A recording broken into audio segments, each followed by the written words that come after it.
वीतराग श्रवण भगवान महावीर स्वामी के पावन पवित्र श्री चरणों में कोटि सह वंदन। वर्तमान आचार्य सम्राट पूज्य गुरुदेव श्री श्री मुनि जी महाराज साहब के चरणों में अनंत अनंत वंदन। आगम ज्ञाता आगम पुरुष हिमाचल केसरी उपाध्याय पर्वत पूज्य गुरुदेव श्री जितेंद्र मुनि जी महाराज साहब के चरणों में अनंत अनंत वंदन नमन। ऑनलाइन एजुकेशन के प्रणेता संघ सेतु उपाध्याय पर्वत पूज्य गुरुदेव श्री रविंद्र मुनि जी महाराज साहब के चरणों में कोटि कोटि वंदन नमन। ऑनलाइन एजुकेशन में पधारे हुए सभी गुरु भगवान एवं गुरु तुल्य समस्त महासाध्वी वृंद के चरणों में वंदन नमन। आज ज्ञानदाता आगम प्रदाता पूज्य गुरुदेव श्री जी की प्रत्येक वंदना का लाभ ले रही हैं वात्सल्य वारिधि उप परवर्तनी गुरनी मैया श्री मंजू ज्योति जी महाराज साहब आदि ठाना।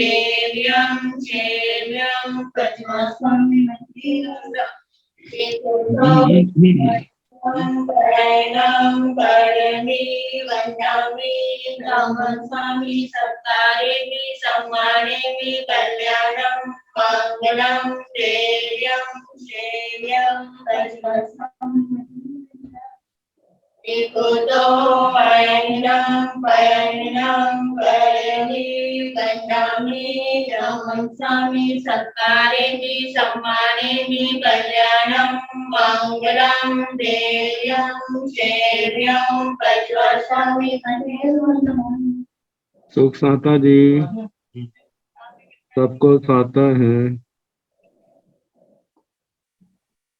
यह आगम वाचना निरंतर व निर्बाध गति से चलती रहे, इस हेतु सभी तपस्वी अपना अपना सहयोग दे रहे हैं। आज की तपस्या तरुण तपस्विनी महासाध्वी श्री क्षमा जी महाराज साहब उपवास हम सभी तपस्वियों की तप की सुख साता पूछते हैं और तप की अनुमोदना करते हैं। अब हम पूज्य गुरुदेव श्री जी से करबद्ध प्रार्थना करते हैं कि आप अपनी अमृतमय वाणी से हमें कृतार्थ करे। पधारे गुरुदेव। मथे वंदन। सुख साता है गुरुदेव। हाँ बेटा।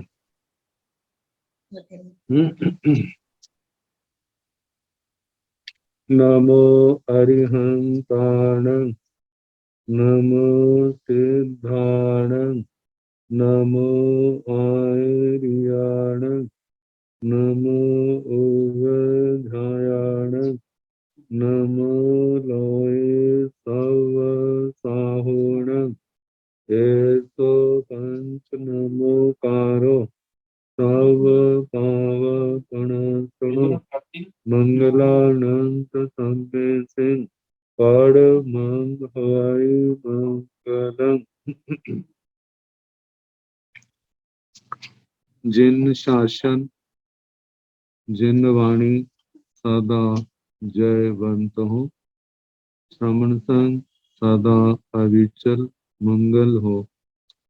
मुक्ति को प्राप्त श्रवण भगवान महावीर स्वामी उनकी परम पावन कल्याणी भागवती वाणी वाचक प्रमुख श्री इंद्र भूति गौतम आदि गणधर भगवान युग प्रधानाचार्य परम पूज्य श्री सुधर्मा स्वामी जी महाराज उनकी परम पावन पाठ परंपरा वर्तमान आचार्य ध्यान योगी परम पूज्य श्री श्री मुनि जी महाराज एवं गुरुजन सबके पावन चरणों में मेरा बार वंदना नमस्कार।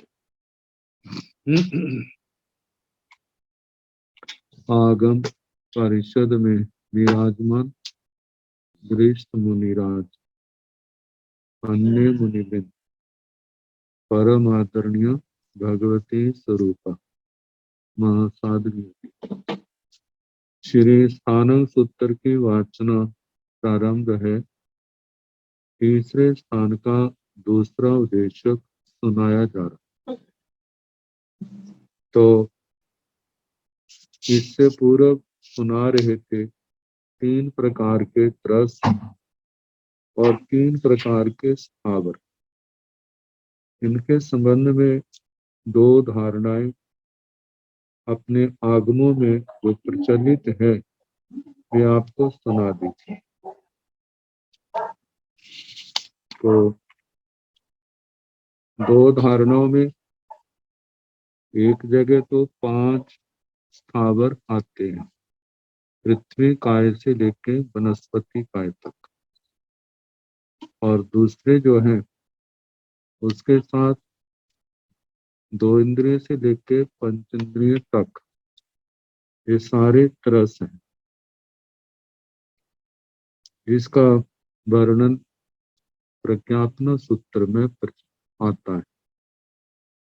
और दूसरी धारणा जिसमें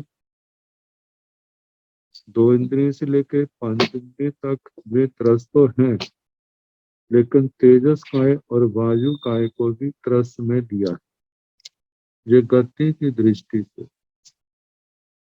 तो इस दृष्टि से पृथ्वी काय, अप काय, वनस्पति काय ये केवल स्थावर है। इनका वर्णन जीवाभिगम की दूसरी प्रतिपत्ति उत्तराध्ययन का 36वां अध्ययन तत्वार्थ सूत्र के दूसरे अध्याय में और जहां पर वर्णन किया गया।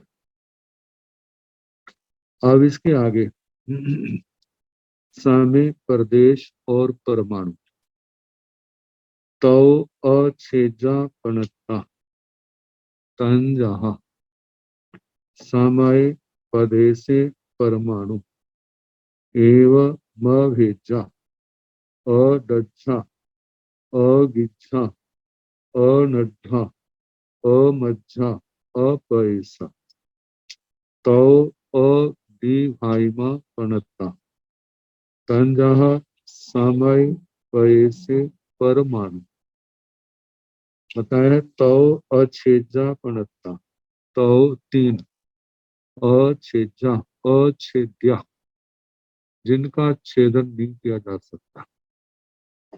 न छेदम अर्हा न छेदम अर्हति अछेद्यम मतलब के अछेजा जो जिनका छेदन नहीं होता।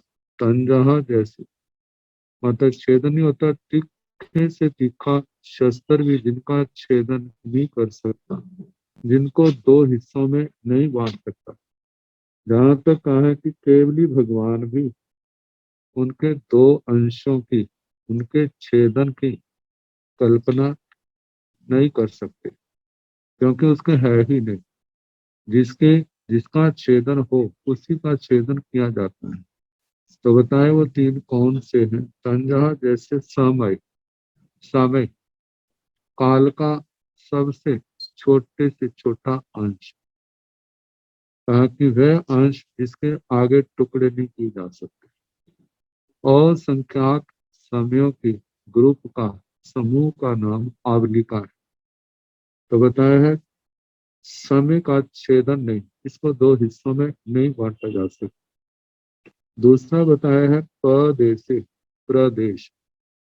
प्रदेश जो है धर्मास्ति काय, अधर्मास्ति काय, आकाशास्ति काय, जीव का, उद्गल का छोटे से छोटा अंश जिसका आगे टुकड़े नहीं होते उसको प्रदेश कहा जाता है। तो कहा कि प्रदेश का भी छेदन नहीं है, वह भी अछेद्य है। आगे परमाणु, परमाणु उद्गल का एक भेद है चौथा। कहा जाता है जब परमाणु स्वतंत्र होता है तो उसे जब उद्गल का छोटे से छोटा अंश स्वतंत्र होता है तब वह परमाणु कहलाता है। जब वह किसी का एक अंश बन जाता है, हिस्सा बन जाता है, तो उद्गल स्कंद का हिस्सा, तो उसको प्रदेश कहा जाता है। तो जब परमाणु किसी पुद्गल का हिस्सा है तो प्रदेश, जब स्वतंत्र है तो परमाणु। तो जैसे प्रदेश का आगे टुकड़ा नहीं होता, छेदन नहीं होता, इसी प्रकार परमाणु का भी छेदन नहीं होता। तो इसलिए तीनों को कहा है अछेद्या, अछेद्य। आगे बताएं एवं अभेद्या, इसी प्रकार अभेद्या, अभेद्य। छेदन तो ऐसे है जैसे कि किसी तीखे शस्त्र से किसी वस्तु का एक ही झटके से उसका काट देना। भेदन है जैसे सुई आदि या तीखी वस्तु के द्वारा दूसरे को बींधना। तो कहा कि ये तीनों ही समय, प्रदेश और परमाणु, ये क्या है? अभेद्य। किसी शस्त्र के द्वारा, तीखे से तीखे शस्त्र के द्वारा इसका भेदन भी नहीं किया जा सकता, इसलिए इनके लिए कहा है अभेद्य।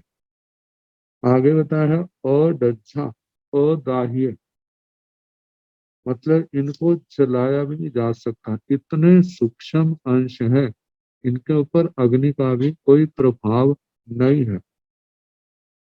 समय, प्रदेश और परमाणु ये अग्नि का विषय नहीं।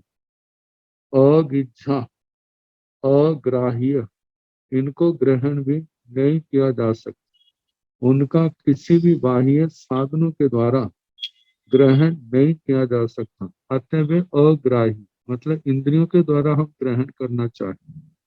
जो अरूपी पदार्थ है वो तो विषय इंद्रियों का होते ही नहीं है। जो रूपी पदार्थ है, उद्गल है, उनका जो ये परमाणु है वो इंद्रियों का विषय नहीं है।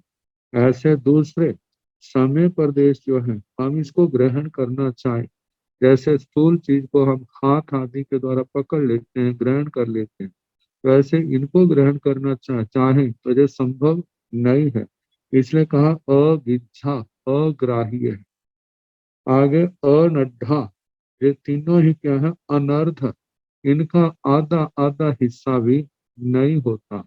मतलब कि इसका हम सोचें जैसे रुपए के हमने दो हिस्से कर लिए, 50-50 पैसे, 10 पैसे के 5-5, तो जैसे इनका आधा आधा किया जा सकता है, ऐसे समय और समय, प्रदेश और प्राण परमाणु को हम आधा आधा भी नहीं कर सकते, तो इसलिए जो अनद्धा ऐसा शब्द आया है। अमज्झा, इनका मध्य हिस्सा भी नहीं है।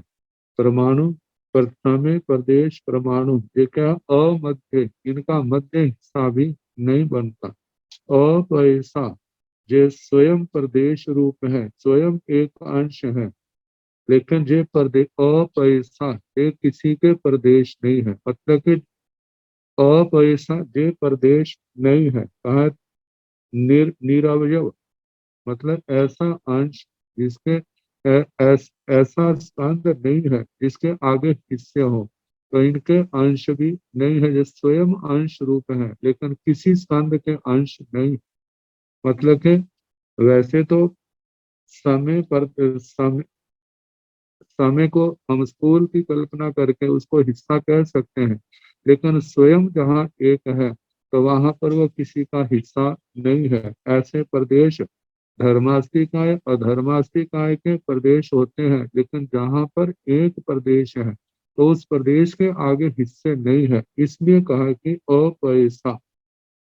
आगे तो अविभाजिमा पणता, तीन जो है अविभाज्य, मतलब के इनका विभाग नहीं किया जा सकता, इनके हिस्से नहीं किए जा सकते। तंजहा जैसे समय, पैसे, परमाणु, समय, प्रदेश और परमाणु। जिस समय, प्रदेश, परमाणु इतने सूक्ष्म है तो कहा जाता है कि ये 8 बातें जो आई हैं इनके ऊपर नहीं घटती।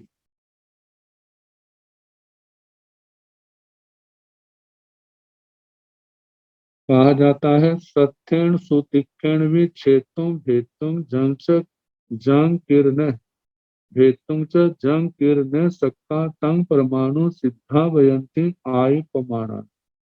जिसका सुतीक्ष्ण शस्त्र के द्वारा भी छेदन भेदन ना किया जा सके, जो कि सभी स्कंद या परमाणुओं का आदि कारण है, उसे तीर्थंकर भगवान परमाणु कहते हैं। दो से लेकर अनंत प्रमाणों के समूह को स्कंद कहा जाता है। द्वयोनुक, त्रयोनुक आदि ये सब स्कंद कहलाते हैं। समय, प्रदेश, परमाणु इनका प्रत्यक्ष सर्वज्ञ सर्वदर्शी ही कर सकते हैं। परमाणु का प्रत्यक्ष तो परमावधि ज्ञानी भी कर सकते हैं, क्योंकि सभी परमाणु वर्ण, गंध, रस और स्पर्श वाले हैं। परमावधि ज्ञानी भी अरूपी द्रव्य का ही प्रत्यक्ष कर सकते हैं, अरूपी समय या प्रदेश का नहीं कर सकते। मतलब जो अरूपी पदार्थों के प्रदेश हैं, परमावधि ज्ञानी जो है उनको उनका प्रत्यक्ष नहीं कर सकते, क्योंकि अवधि ज्ञान रूपी पदार्थ का प्रत्यक्ष कर सकता है, अरूपी पदार्थ का प्रत्यक्ष जो है शतमस्त नहीं कर सकता। वह केवली भगवान का विषय।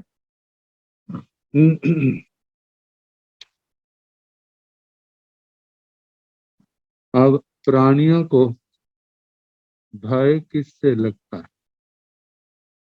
भगवान ने शिष्यों की जिज्ञासा को जगाने के स्वयं प्रश्न किया।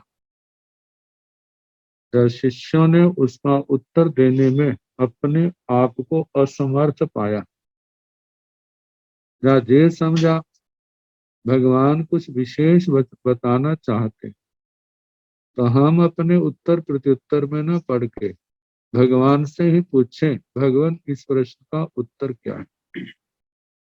तो जहां बताया अज्योति सामणे भगवं महावीरे गोयमादि सामणे निगंथे आमंतेता एवं व्यासी किम भया पाणा समनाउसो गोयमादि समणा निगंथा समणं भगवं महावीरं उव संकमंति उव संकमिता वंदन्ति नमंसन्ति वंदिता नमंसिता एवं व्यासी नो खलु वयं देवानुपिया एवमर्थं जानामो वा पासामो वा तं जैनं देवानुपिया एवमर्थं नो गिलायन्ति परिकहितये तमिच्छामिनं देवानुपियाणं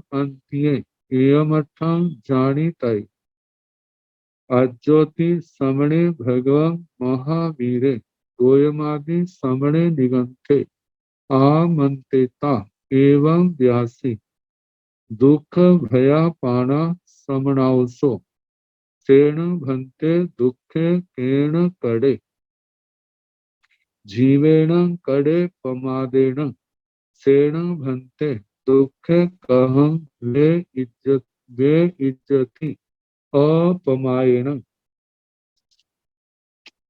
तो बताया है अज्योति के आर्यो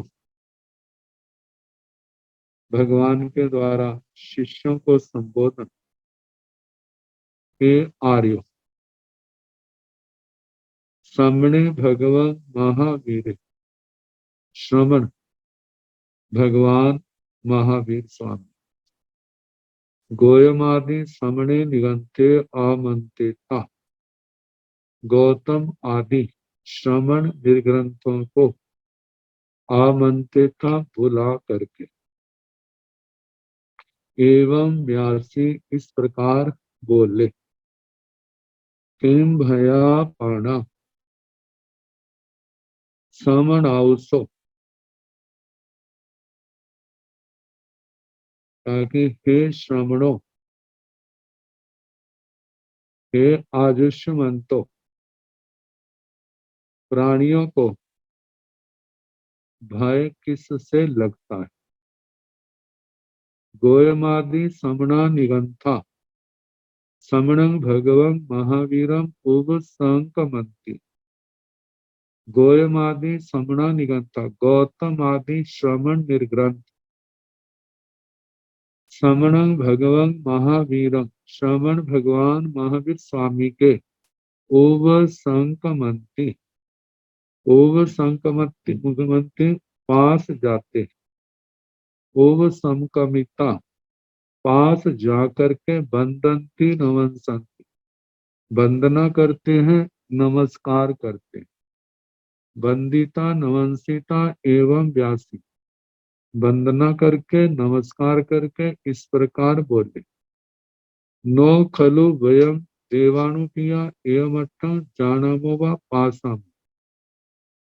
देवानुपिया, हे देवानुप्रिय, वयम, हम, खलु निश्चय ही, एवं अट्ठं, इस अर्थ को, नो जानामो वा पासामो वा, ना हम जानते हैं ना देखते।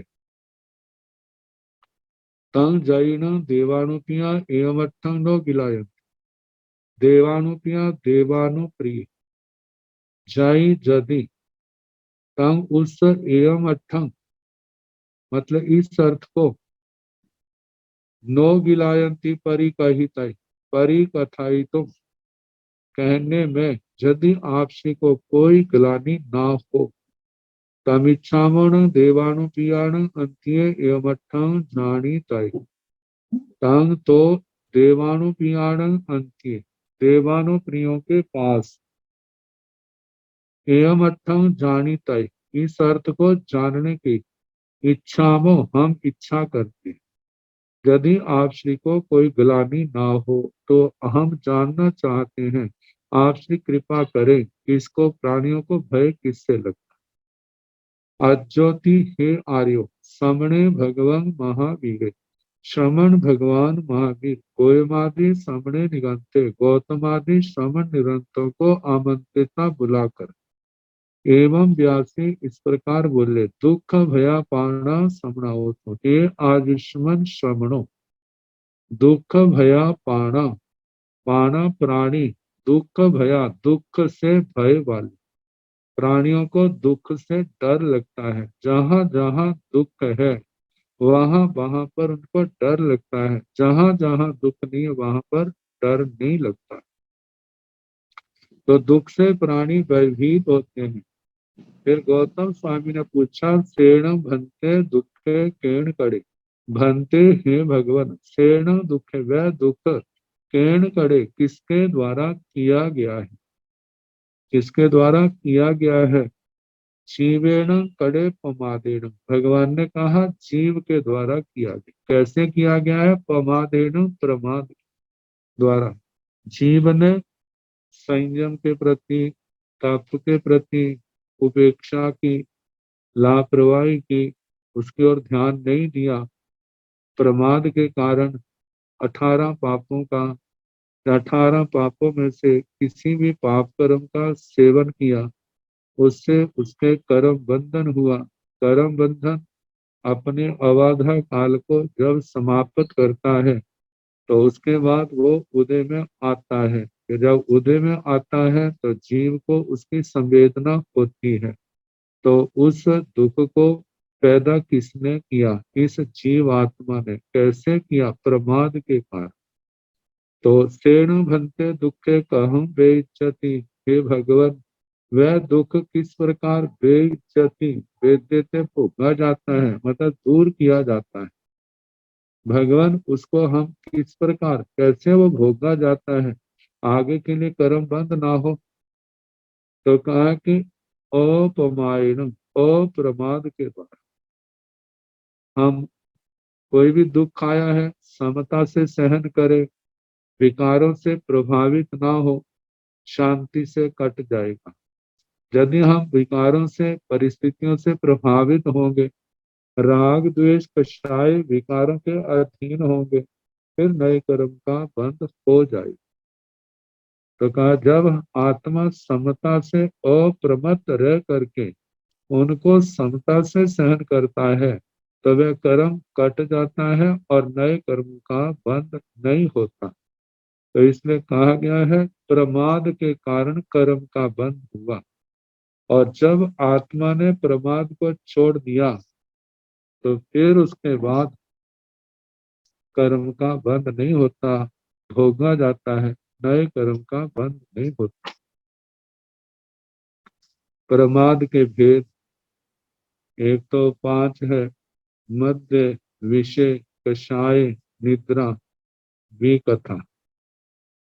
मध्य जो मोटे रूप में देखा जाए तो नशीले पदार्थों का सेवन करना।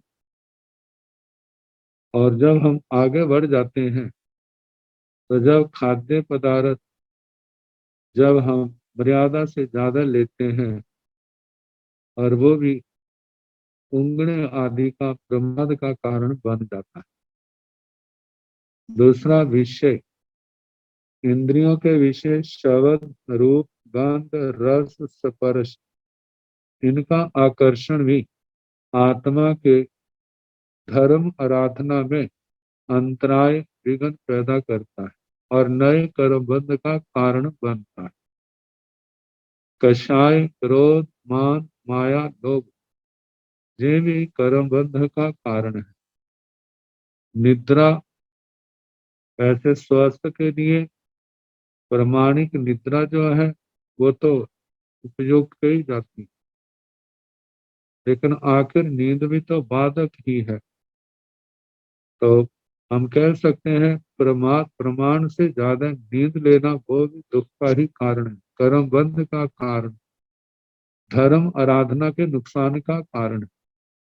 आगे भी कथा, जिस कथा का धर्म से, संयम, तप से, आत्मा के विकास, आत्मा के ऊर्ध्वारोहण से कोई संबंध नहीं, जो आत्मा के सोए विकृतियों को, विकारों को जगाने वाली, कलेशों को बढ़ाने वाली, स्त्री कथा हो, भक्त कथा हो, देश कथा हो, राज कथा हो, ये सारी की सारी कथाएं जो है धर्म के क्षेत्र में प्रमाद का कारण है, कर्म बंध का कारण है, दुखों का कारण है। तो ये 5 प्रकार का प्रमाद का है। इसके आगे आचार्यों ने प्रमाद के 8 भेद भी कहे। पमाओ मुनिंदे भणियो अठ भेयो अन्नाण संसव चेव मिच्छानाण तहेव रागो दोषो मई भंसो धम्ममीय अनायरो जोगान रूपणिहान अठः वज्जी अब्बो। आचार्यों ने कहा कि प्रमाद के 8 भेद। पमाओ मुनिंदे, मुनिंद्र, मुनियों के अंदर, जिसको हम तीर्थंकर भगवान भी कह सकते हैं। आचार्यों के द्वारा भणियो अठ भेयो, ये प्रमाद 8 भेदों वाला कहा गया है। पहला कहा अन्नाण, अज्ञान, संशय, संशय, मिच्छा नाण कहेव, मिथ्या ज्ञान, रागो दोषो मई भंसो, राग, द्वेष, मति, भ्रंश, धम्ममीय अनायरो, और धर्म में अनादर, जोगान दुपरिहान, योगों का दुष्प्रणिधान, मतलब के योगों को पापों से जोड़ना, अठः बच्ची यज्ञ, ये 8 प्रकार का प्रमाद जो है आत्मार्थी जीवों के द्वारा इसका परित्याग करना चाहिए। तो पहला है अज्ञान, सांसारिक यथार्थता से अपरिचित व्यक्ति ही जीवन के उत्थान के प्रति असावधान रहता है। वह असावधानी उसके दुख का कारण बन जाती है।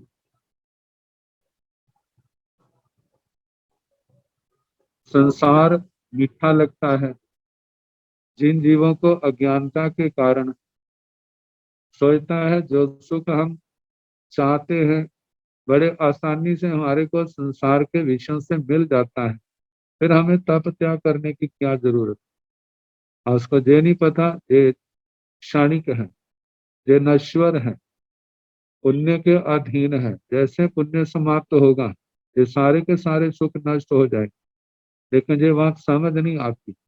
नहीं आने के कारण से जो धर्म की बात है, चाहे कुछ समय के लिए कष्ट है, लेकिन ये कर्मों के रोग को जड़ों से उखाड़ने वाला है, ये बात समझ नहीं आती। तो अज्ञानता के कारण से संसार के नश्वर सुखों के मोह में पड़ा हुआ अपने अनमोल जीवन को हार देता है, नाना प्रकार के कर्मों का बंध करके दुर्गतियों में चला जाता है। तो ये दुर्गति का कारण क्या बना? ये अज्ञान का। अब दूसरा है संशय और मिथ्या ज्ञान। जब तक मनुष्य के हृदय में किसी भी वस्तु का निश्चयात्मक ज्ञान नहीं होता, संशय से ग्रस्त रहता है, दुविधा ग्रस्त रहता है, पता नहीं आत्मा है या नहीं, स्वर्ग नर्क है या नहीं, वैसे हमें बरगलाने के लिए कहे हुए। कहा जो ऐसे संशय से ग्रस्त है तो तब तक वह दुविधा में पड़ा रहता है। और दुविधा में कहा जाता है, दुविधा में दोनों गए माया मिली ना राम की कहावत प्रसिद्ध है। और ये भी प्रसिद्ध है, संशयात्मा विनश्यति। संशय आत्मा, संशय वाली आत्मा, संदिग्ध आत्मा, संदेह करने वाली आत्मा का आखिर विनाश ही होता है। विनाश का मतलब धर्म के अर्थ से सदगति से वो भ्रष्ट हो जाती है। यह विनाश ही तो दुख है। आगे बताया, कभी कभी मनुष्य असत्य को सत्य मान लेता है। संयमहीनता असत्य का ही एक रूप है, परंतु समस्त सामान्य जीव असंयम को ही जीवन का सत्य ध्येय मानकर संसारिकता के जाल जंजाल में उलझे हुए।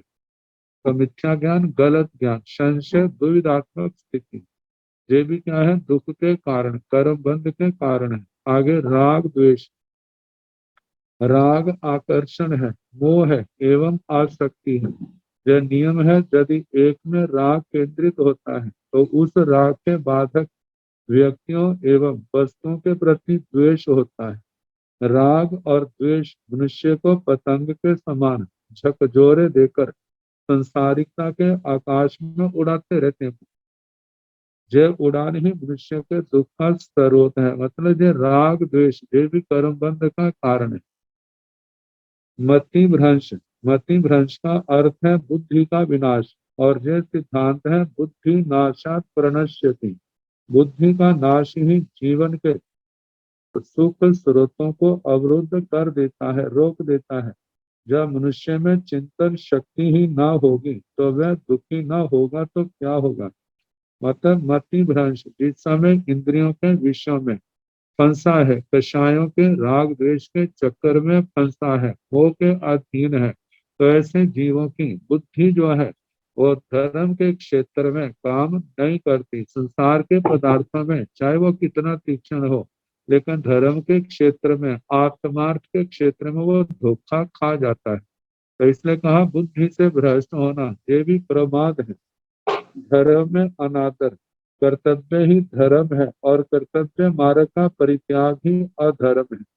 जब मनुष्य कर्तव्य विमुख हो जाता है तो वह धर्म से विमुख हो जाता है और अपने पापों का समर्थन करने के लिए अनेक प्रकार के उपाय सोचने लगता है। मकड़ी अपने जाले में आप ही फंसती है और मरती है। इसी प्रकार कर्तव्य की उपेक्षा करने वाला स्वयं ही विनष्ट होते हैं। कहा जाता है कर्तव्य का मतलब कर्तव्य योग्यम इति कर्तव्यम, जो करने के योग्य है। तो कर्तव्य इसका मतलब क्या है? एक तो लौकिक दृष्टि है और एक लोकोत्तर दृष्टि है। लौकिक दृष्टि से भी देखा जाए, जो शिष्टाचार है, अच्छे लोगों के द्वारा जो कार्य मार्ग अपनाया गया है उस मार्ग पर चलना वह लौकिक दृष्टि से कर्तव्य है। जो परिवार की, समाज की, राष्ट्र आदि के लिए जो हितकारी होता है, कहते वो काम जो बताए वो कर्तव्य।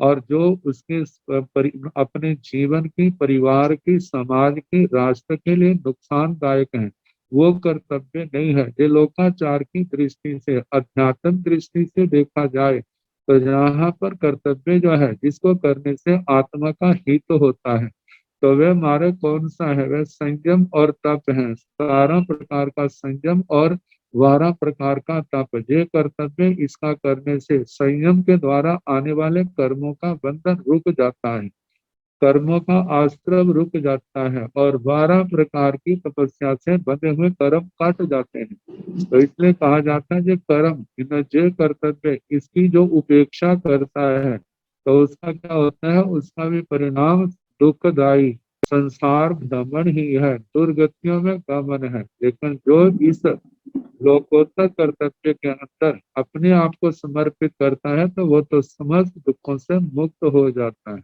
आगे अकुशल योग। दुष्प्रवृत्तियों में मन वचन इंद्रियों को लगाने से भी मानव दुखों के जाल में फंस जाता है। उसके अतिरिक्त मद, विषय, कषाय, निद्रा, विकथा, अकथनीय का कथन भी प्रमाद ही है। ये प्रमाद आदि ही दुख के स्रोत हैं। तो कहा था कि दुख किसने किया? भगवान ने कहा जीवेण। कैसे किया? पमायण।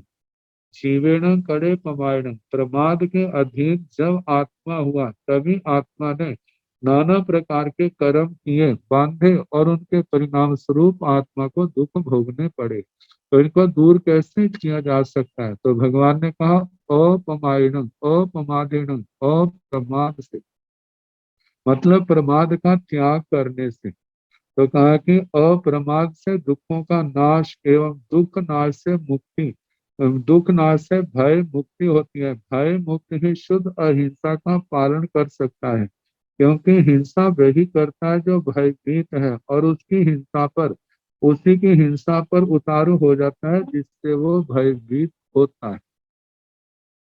अब संसार की मान्यता, उसका एक निराकरण। संसार के अंदर कर्म के संबंध में उनका भी अपना चिंतन है। वे भी अपने अपने तर्क विचार करते हैं और वहां पर बुद्धि लगाते हैं, प्रश्नों के उत्तर ढूंढते हैं। तो कई बार व्यवहार की दृष्टि को भी अपने सामने ले आते हैं। जब कभी उनका समाधान नहीं होता तो सत्य से विपरीत भी चले जाते हैं। इसी बात को अग्रिम सूत्र के अंदर उठाया गया है। तो अन्न उत्थियान भंते एवं आइखन्ति एवं भासन्ति एवं पन्नवेत्ति एवं परुवेत्ति कहनं समणानं निगंतानं क्रिया कज्जति तथ जासा कड़ा कच्चाई नो तंग उच्छन्ति तथ जासा कड़ा नो कज्जति नो तंग उच्छन्ति तथ जासा अकड़ा नो कज्जति नो तंग उच्छन्ति तथ जा अकड़ा कज्जति से एवं बतब्बं सिया अकिच्चं दुःखं अपुसं दुःखं अकज्जमान कडग दुःखं अकट्टु अकट्टु पाण भूया जीवा सत्ता वेणं वेदन्ति बतब्बं जेते एवं आहंसो मिच्छाते एवं आहंसो अहम पुण्य एवं माइखामी एवं भासामि एवं पन्नवेमि एवं परुवेमि इच्छं दुःखं कोसं दुःखं कर्जमान करंग दुःखं कट्टु कट्टु पाणा भूया जीवा सता वेदना वेदनी थी वतब्बं सिया अन्न उत्थियान भंते एवं आइखन्ति। कहने लगे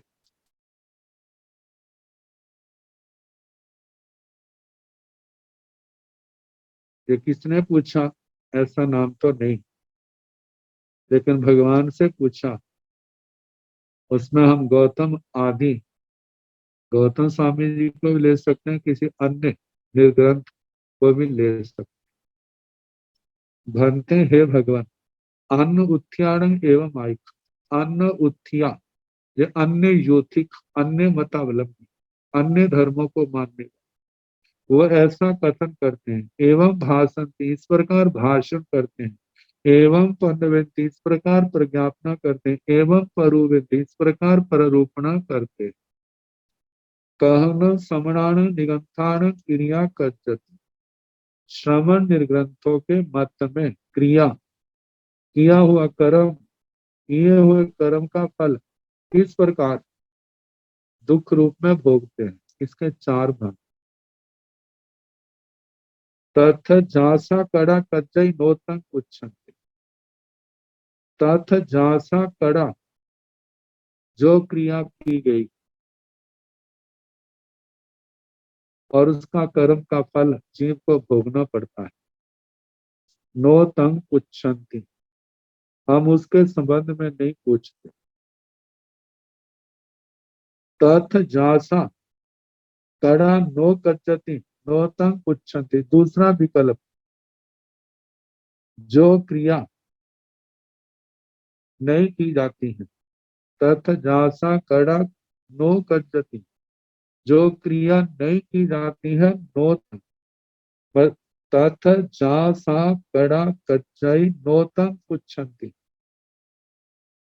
पहला तो ये बताया कि जो क्रिया की गई है और उसका फल भोगा जाता है, हम उसके संबंध में नहीं पूछते। दूसरा है तथ जासा करण नो कर, जो क्रिया की गई है, कर्म किया गया है, उसको नहीं भोगा, हम उसके बारे में भी पूछते हैं। क्यों? कहा जो कर्म किया गया है लेकिन बाद में तप आदि की आराधना से, धर्म आराधना से उसको क्षय कर दिया, तो उस कर्म का फल नहीं भोगना पड़ेगा। कहा इसके संबंध में भी हम प्रश्न नहीं पूछते।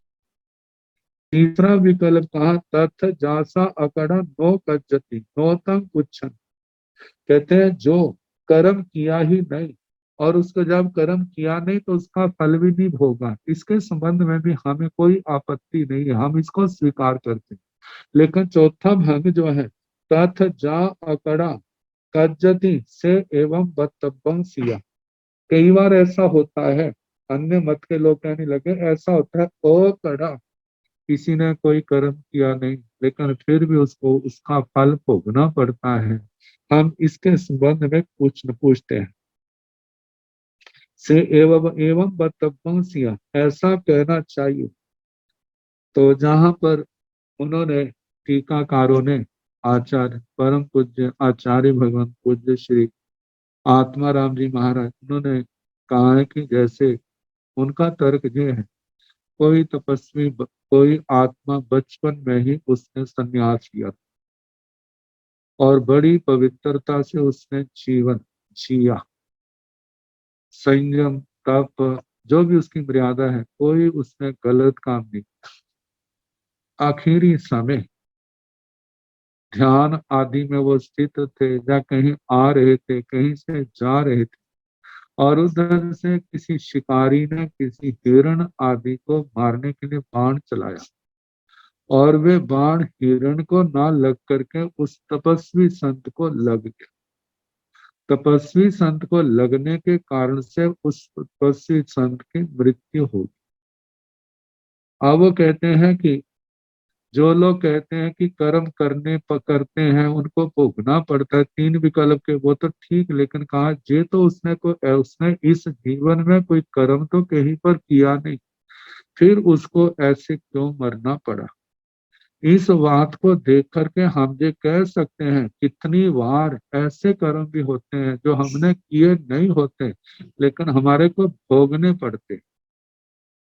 तो कहने लगे कि जब ऐसा है तो अकिच्चम दुखम, जो उसने दुख भोगा, मतलब उस बाण को लगने का किया नहीं था, ये अकृत्य था, लेकिन उसका दुख क्या है, जो उसने भोगा है उसके अपने कर्म का फल नहीं है। तो इस प्रकार जो नहीं किया है वो भी कितनी बार कर्म भोगना पड़ता है।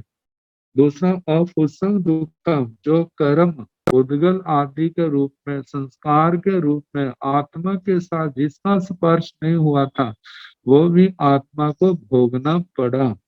आगे अकज्यमान कर दुखम अक्रियमान कृतम दुखम, कहा कि जो उसने कर्म नहीं किया था लेकिन उसको दुख भोगना पड़ा।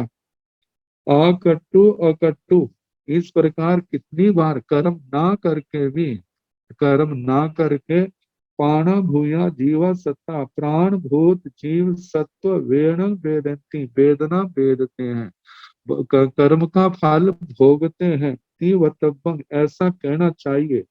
तो कहा जेते एवं आहंसु मिच्छाते एवं आहंसु, भगवान कहते हैं जिन्होंने जो चौथा विकल्प कहा है वे क्या है, मिच्छाते एवं आहंसु, वे जो कहते हैं वो गलत है, मिथ्या है। अहम पुण्य एवं आइखामी एवं भाषामी एवं पन्नवेमी एवं परूवेमी, अहम पुण्य मैं पुण्य एवं भाषामी इस प्रकार एवं आइखामी ऐसे कथन करता हूँ, एवं भाषा में इस प्रकार भाषण करता हूँ, एवं पन्नवेमी इस प्रकार प्रज्ञापना करता हूँ, एवं परुवेमी इस प्रकार प्ररूपणा करता हूँ। किच्चंग दुखम, जो दुख है वो कृत्य है, मतलब उसके कर्म के द्वारा ही वो पैदा हुआ है। कुसंग दुखम, जो उसने दुख आज भोगा है वो उसने असपृश्य है, मतलब वो कर्म उसके साथ बंधे हुए हैं, उनका स्पर्श था तो आज उसको प्रभाव उसको उसको उसका परिणाम भोगना पड़ा है। यदि उसके स्पर्श ना होता, कर्म बंद ना होता, तो उसको ये दुख नहीं भोगना पड़ना था। कर्जमान कर्म दुखम, जो दुख है उसका क्रियमान कृतम, पहले उसने क्रिया की है और उसका कर्म बंद हुआ है और उसके बाद उसको दुख भोगना पड़ा है। यदि उसने ऐसा कर्म ना किया होता तो उसको वो दुख भोगना नहीं पड़ना था। कट्टु कट्टु पाणा, इस प्रकार जीव कर्म करते हैं। अनादि काल से जीव कर्म करते आ रहे हैं और ऐसे प्राण भूया जीवा सत्ता, प्राण भूत जीव सत्व वेदना वेदंती कर्म के फल को भोगते हैं। तिवत्तब्बं सिया, ऐसा कहना चाहिए। जैसे भगवान महावीर स्वामी के जीवन में ही कितनी ऐसी बातें आती हैं कि उन्होंने इस जन्म में ऐसा कोई कर्म नहीं किया लेकिन उनको भोगना पड़ा, लेकिन भगवान का ज्ञान तो अनादि अनंत सर्वज्ञ सर्वदर्शी थे। उन्होंने हर बात का कहा कि ये कर्म मैंने भोगा तो इसका मैंने पूर्व जन्म में कहा ये बांधा था। उन सब की बात, बहुत सारी बातें आई। गल सुकुमार को वो कर्म भोगना पड़ा, सिर के ऊपर अंगीठी रखवाई, कितनी वेदना, तो उसका भी कहा कि लाखों जन्म पहले कैसे उन्होंने जो कर्म किए थे। तो कहा कि ऐसा कोई भी दुख नहीं है, ऐसा नहीं है जिसके मूल में उसने उसके बीज ना बीजे, उसने बीज बीजे हैं और आने वाले समय में उस कर्म को भोगना पड़ा है। उस तापस का जो दृष्टांत देते हैं उसने इस जन्म में नहीं किया, ठीक है इस जन्म में नहीं किया, लेकिन पूर्व जन्म में कहीं ना कहीं पर उसने ऐसा कर्म किया होगा जिसके कारण से आज उसको ये फल भोगना पड़ा है। बौद्ध दर्शन में भी ऐसा प्रसंग आता है कि एक बार गौतम बुद्ध जी के उनके पैरों में कांटिक का कांटा लग गया। तो कहा जाता है उनके शिष्य ने पूछा आपने ये कर्म कहाँ किया, तो कहा इतने जन्म पहले मेरे द्वारा एक पुरुष शक्ति के द्वारा मारा गया था, उसी के परिणाम से ये मेरे को ये भोगना पड़ा है। इतना तो कर्म मैंने तपस्या के द्वारा खत्म कर दिया, लेकिन जो खत्म नहीं हुआ वो भोगना पड़ा। तो इस प्रकार जीव को जब भी दुख भोगने पड़ते हैं तो वो उसके किए हुए ही होते हैं। बिना किया दुख इस आत्मा को भोगना नहीं पड़ता। तो इसके साथ ही दूसरा तीसरे स्थान का दूसरा उद्देश्य समाप्त हुआ। और तीसरा उद्देश्य है जिसके अंदर आलोचना, कितने साधु साधियां, जिनको ज्ञान नहीं है उनका तो क्या कहना, जिनको ज्ञान है वे भी मोह में पड़ करके अपने दोषों को दबा जाते हैं। कहते हैं साधना के क्षेत्र में किसी को दोष ना लगे, ऐसे तो बहुत विरले जीव होते हैं। दोष लगना बड़ी बात नहीं है, कहा लगने के पश्चात उसका परिमार्जन नहीं करना, ये आत्मा के लिए सबसे बड़ी कलंक की बात है और उसकी बड़ी भूल है। कहा कि यदि वो दोष लगने के पश्चात सरलता पूर्वक अपनी आलोचना कर लेता है, प्रायश्चित कर लेता है, जैसे कपड़े पर लगा हुआ धब्बा साफ होने पर चद्दर साफ हो जाती, कपड़ा साफ हो जाता है, उसी प्रकार आत्मा का ज्ञान दर्शन चारित्र तप आदि क्या हो जाते हैं, शुद्ध हो जाते हैं। और यदि उसको प्रमाद के कारण से शुद्धिकरण नहीं करते तो प्रमाद के कारण से दोषों का सेवन निरंतर आगे होता रहने के कारण वह एक दिन चद्दर जैसे धब्बों से भर जाती है, ऐसे उसका जीवन संयममय जीवन जो है वो भी दोषों से भर जाता है। फिर उसका शुद्धिकरण करना भी आसान नहीं होता। तो कहा कितनी आत्माएं जो है आलोचना नहीं करती, क्यों नहीं करती, उसके पीछे कारण है, उनका वर्णन किया। और जो आलोचना करते हैं, अपनी आलोचना प्रायश्चित करते हैं, उसके पीछे भी कारण है। तो वो कारण क्या है, वैसे तो 10वें ठाणे में भी आता है, नौ आगे 10वें ठाणी में 10-10 के हिसाब से आएगा, लेकिन जहां से संक्षेप में 3-3 का तीसरा स्थान है तो 3-3 का लेकर के इन बातों को बताया गया। तीहिं ठाणे ही माई मायं कट्टु नो आलोयजा नो पड़ी कमेजा नो निंदीजा नो व्युतेजा नो विसोहेजा नो अकर्ण्याय अभ्युतेजा नो आहारिहं पाय चित्तं तव कम्मं पड़ी बच्चेजा तंजाह अकरिंसु बाह करेमी बाह करी सामी बाह। थोड़ा थोड़ा करके कराऊं। तीहिं ठाणे ही माई मायं कट्टु नो आलोय माई मायावी। जहां मायावी का मतलब चारित्र में साधना में दोष लगाने वाला, प्रमादी आया है। मायावी पाप को छिपाने वाला। तीन ठाणे ही 3 कारणों से माया कट्टु। माया, माया का मतलब जहां पर छल कपट नहीं, जहां पर व्यापक अर्थ है।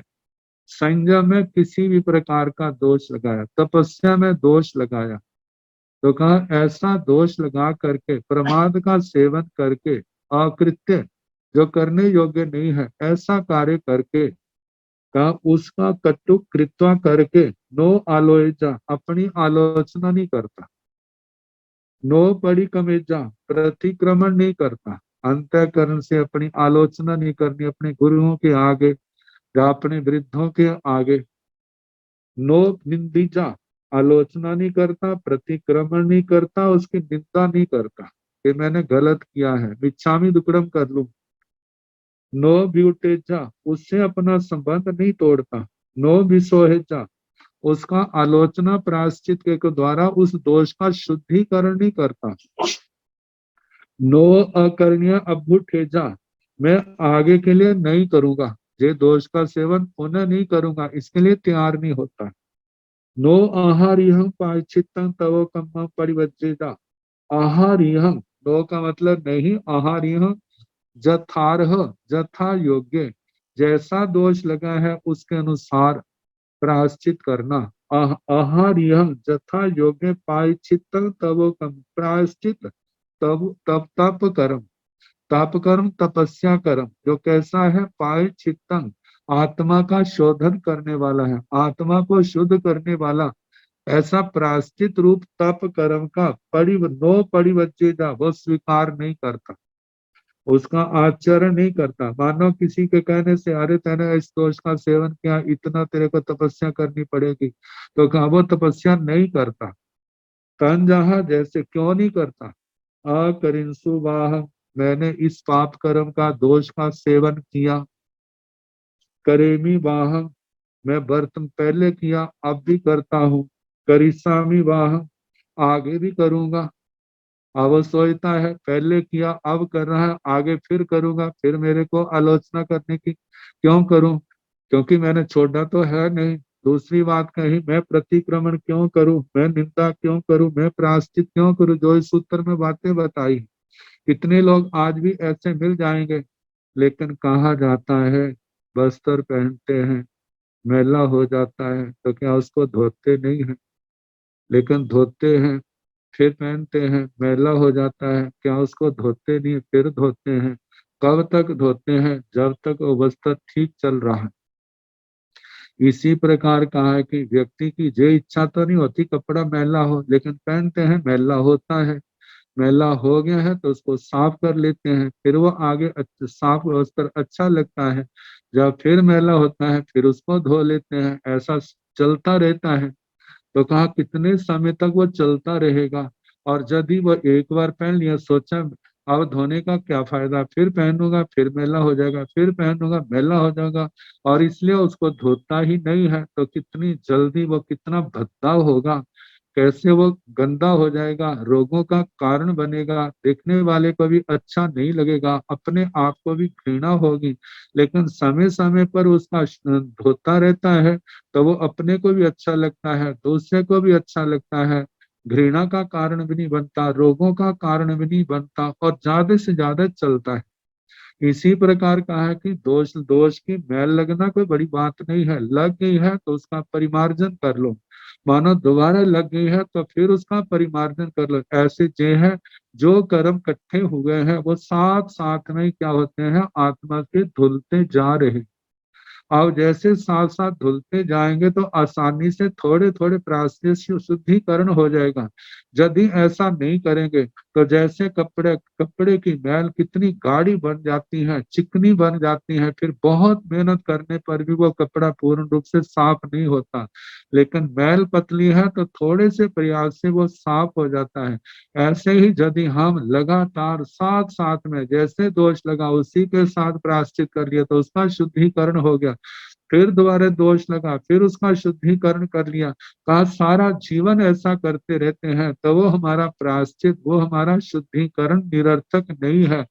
इस प्रायश्चित में निरंतर आगे से आगे प्रायश्चित करते रहने से क्या है, वो कर्म गाढ़े नहीं बनते। कर्म गाढ़े नहीं है तो उनको आसानी से धोया जा सकता है। और आखिरी समय हमारे लिए वो जो किया हुआ प्रायश्चित आदि है वो समाधि का कारण बनेगा, जीवन की सफलता का कारण बनेगा। लेकिन ये बातें जब समझ नहीं आती तो फिर वो कहते हैं मैं तो दोषों का सेवन करता हूँ, किया है, करता हूँ, करूंगा, इसलिए मैं नहीं करूंगा। ये पहले तीन कारण कहे।